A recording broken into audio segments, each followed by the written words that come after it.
Mali kiiritigɛsoba o ye politigitɔnw ka foroba nafolo jateminɛli daminɛ. An balima aw bisimila Maliyacu ka kunnafoni kɛnɛ kan. Bi kibaruya o bɛ tali kɛ politigitɔnw olu ka foroba nafolo taasiraw jateminɛli kan Mali kiiritigɛsoba fɛ ni o ye Cour suprême ye. Ni jateminɛ ninnu bɛna kɛ waati kɔnɔ min bɛ daminɛ juwe kalo san 2000 la ka na bila mɛ kalo la san 2025 la.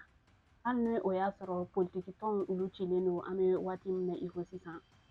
Mali kiiritigɛsoba o ka jateminɛkulu o ye a laɲini ka fɔ ko politiki ɲɛmaa bɛɛ lajɛlen ko u ka na ni jatebɔ sɛbɛnw ye minnu bɛ tali kɛ nin waati kɔfɛlen ninnu kɔnɔ. Wa nin kibaruya in o lasera an ma ka bɔ Mali jabaranisoba la ka kɛ ni arabadon ye juin kalo tile 17 san 2025 kɔnɔna la. Ko wa politigitɔn ɲɛmaw ko u kan ka u ka sɛbɛn ninnu bɛɛ lajɛlen lase u laseyɔrɔw la sɔnni juin kalo ale tile 30 cɛ san 2025. Ni jateminɛ ninnu dabɔla walasa ka parti politiku u ka wari donda ale ni a taasira k'o bɛɛ lajɛlen fɛsɛfɛsɛ ka dɔn n'o y'a sɔrɔ a dira kun minnu kama ni a taara o siraw fɛ.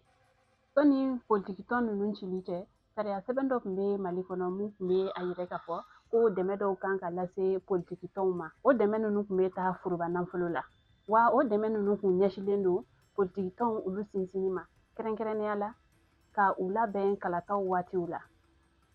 Jatebɔ sɛbɛn ninnu siratigɛ la dɛmɛw telalen kun don ka da sariya sɛbɛn dɔw kan kɛrɛnkɛrɛnnenya la i n'a fɔ minisirisow ɲɛmɔgɔw hakɛ, musow sugandili hakɛ ani ka u sen don kalataw la. K'aw ladɔnniya k'a fɔ kabini san 2018 o dɛmɛ in lajɔra miliyari 2 ale ni miliyɔn 675 o de kɛra wari laban ye mun tilala parti politikiw ni ɲɔgɔn cɛ dɛmɛ hukumu kɔnɔna la. O waati kofɔlen na a yirala k'a fɔ ko politigitɔnw